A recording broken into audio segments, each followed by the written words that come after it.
hello guys welcome to my new blog आज चाहिँ मेरो फर्स्ट ब्लग हुन गइरहेको छ र मेरो भाइहरू यता छ बाहुला रहेछ के अब म त नडरेकन त्यसलाई टिप्दिन्छु छोटे मोरी भए जस्तो बाहुला छ के अरे अब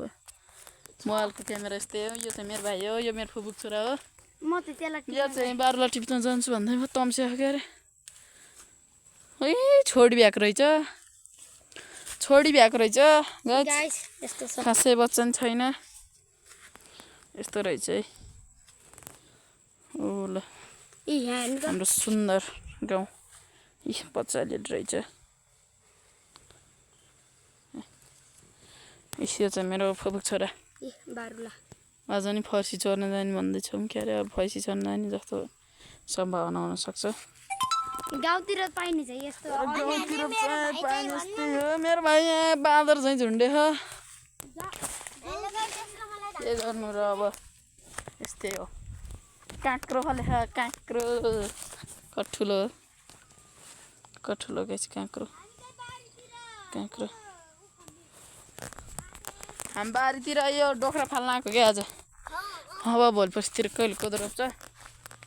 यता हामी भाइ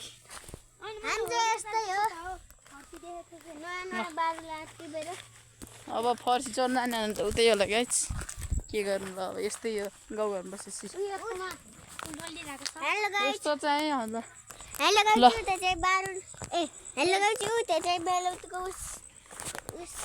यस्तै हो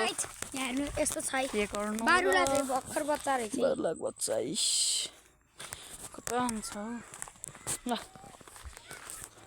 कोकल चिन्नुहुन्छ यो के को बुटो भन्नु होला कमेन्टमा जसले चिन्नुहुन्छ त्यसलाई केही नि छ त्यो चाहिँ ढड्डाडा गाउँ धनी डाँडा नि भन्छन् त्यहाँको मान्छेहरू धनी छन् त्यही भएर धनी डाँडा ढड्डाडा मेरो साथीहरूको घर चाहिँ यता छ मेरो साथीको घर चाहिँ त्यही छ ऊ त्यो लास्टको मेरो साथीको घर लक्ष्मी आन्टी घर त उता हो मेरो मामा घर हो मामा पारी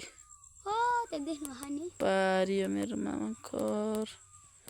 उयो सानो घर यस्तै हो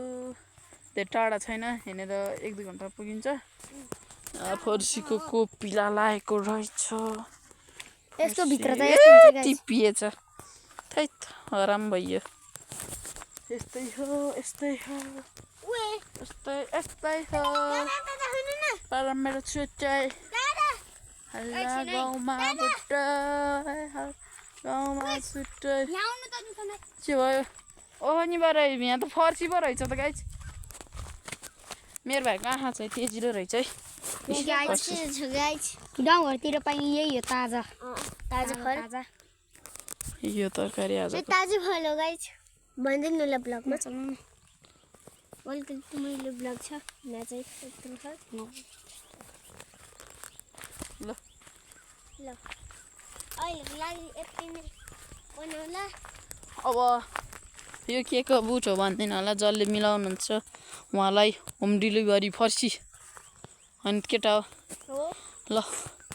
आजलाई यति नै बारीमा आएको ब्लग आजलाई यति नै बन्द गर्छु बाई गाइज